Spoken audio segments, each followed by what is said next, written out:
Hi everyone, it's Tim here from SolidWorks CAD. We've been doing a lot of sheet metal work designs for people at the moment, and we found a tool in SolidWorks that we quite like, so we thought we would share with the world. When we're doing a bit of sheet metal, we normally start with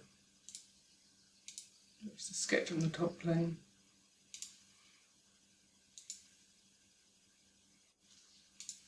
We'll make a hexagon, and we'll give it a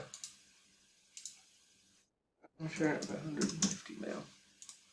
And of course it's sheet metal, so we're going to give that a base flange and use 2 mil.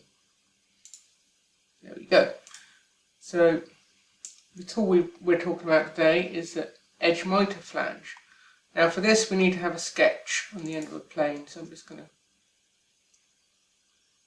create a plane here.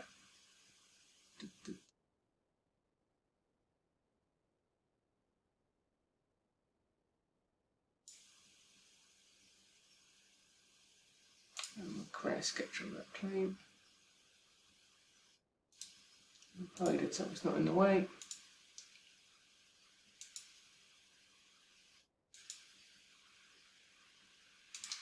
And this is going to create a very, very simple flange all the way around the product. Add some dimensions.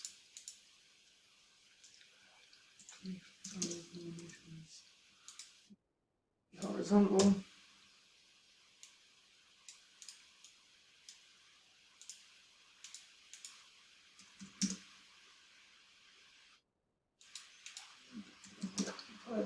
As well.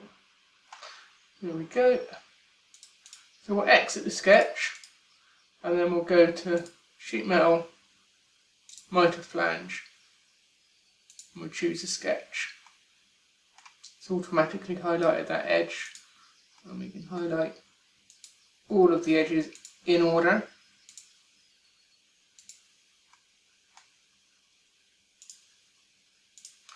And there we have a very simple CAD model of some very complex geometry, and we even get the flat pattern as you would expect. So in less than 2 minutes, start to finish, that's quite an impressive bit of modelling, I think. Thank you very much for listening, and we'll be back with some more hints and tips soon.